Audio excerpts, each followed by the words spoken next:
उसमें जो सबसे मेन रूल है, जो सबसे ज़्यादा फॉलो किया जाता है, वो है द रूल ऑफ थर्ड्स। मैंने आर्कियोलॉजी को एक इंतहाई इंटरेस्टिंग और एडवेंचर से भरपूर मजमून पाया।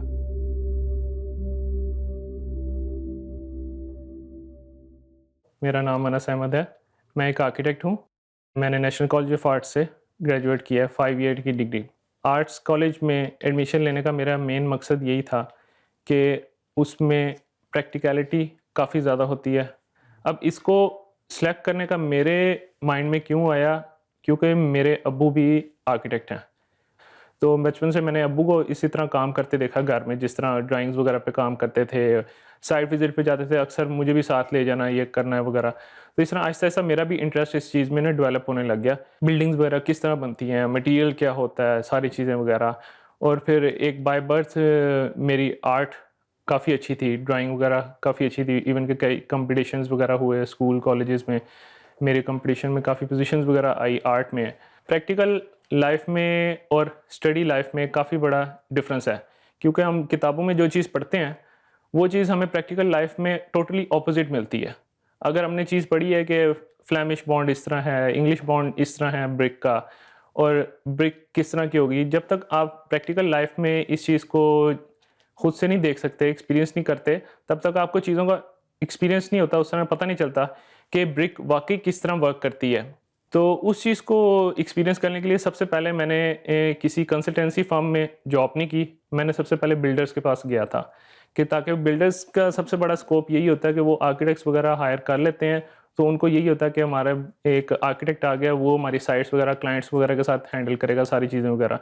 तो मेरे लिए ये बड़ा अच्छा मुझे स्कोप मिल गया। आफ्टर ग्रेजुएशन नेक्स्ट डे से मेरी जॉब स्टार्ट हो गई थी, और मैंने जिन बिल्डर्स को ज्वाइन किया था उनके साथ फिर मैंने फील्ड का सबसे ज़्यादा एक्सपीरियंस लिया। तकरीबन मैंने 1.5 साल उनके साथ काम किया था, और फील्ड का अल्हम्दुलिल्लाह काफ़ी अच्छा एक्सपीरियंस लेने के बाद फिर मैंने सोचा कि मैंने पाकिस्तान में तो 1.5 साल का एक्सपीरियंस ले लिया, इवन कि मैंने उसमें घर भी किए थे, कमर्शियल भी काम किया, रेस्टोरेंट्स भी किए, सब कुछ किया। साथ-साथ मैंने फ्रीलांसिंग भी की, मगर फिर मुझे होया कि मैं अपना एक्सपोज़र जो है वो ज़्यादा क्यों ना करूँ।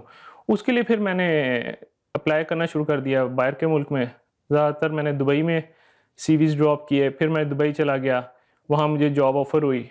फिर मैंने 1 साल इंटरनेशनल एक्सपीरियंस लिया दुबई में। स्कोप पाकिस्तान में काफ़ी है आर्किटेक्चर का। अब उसमें एक चीज़ ये है कि अब जिस टाइम मैंने ग्रेजुएट किया था, उस टाइम 3 से 4 यूनिवर्सिटीज़ आर्किटेक्चर की थी। इस टाइम आर्किटेक्चर काफ़ी ज़्यादा वास्ट अमाउंट में फैल गया हुआ है, और काफ़ी ज़्यादा तकरीबन 15 टू 16 यूनिवर्सिटीज़ हैं जो आपको आर्किटेक्चर करवा रही हैं। मगर ये है कि मैं तो स्पेशली ये कहूँगा कि जिन बच्चों को वाक़ई ही शौक है कि अब इस फील्ड से, आर्ट से रिलेटेड, कि उनको एक पैशनेट हद तक शौक है कि हम आर्किटेक्ट बने। लेकिन लैंड हमारा इतना नहीं है जिस पे हम कंस्ट्रक्शन कर सकते हैं, और दिन ब दिन हमारा सस्टेनेबल की तरफ जा रहा है, और सस्टेनेबल स्ट्रक्चर में हम ज़्यादातर अब वर्टिकल एक्सटेंशन की तरफ जा रहे हैं। अब आगे जो बच्चे आएँ जिनको शौक हो कि हम लैंड को कम से कम यूज़ करें और वर्टिकल हाइट्स की तरफ हम ज़्यादा एक्सप्लोर करें, तो इसकी भी प्रॉपर एक स्टडी होती है कि आप खाली डिग्री 5 साल आर्किटेक्चर की करके आपने फिर आगे फर्दर मास्टर्स वगैरह एक स्पेसिफिक फील्ड में करने हैं, सस्टेनेबिलिटी में कर लें, वर्टिकल एक्सपेंशंस वगैरह में कर सकते हैं आप इजीली।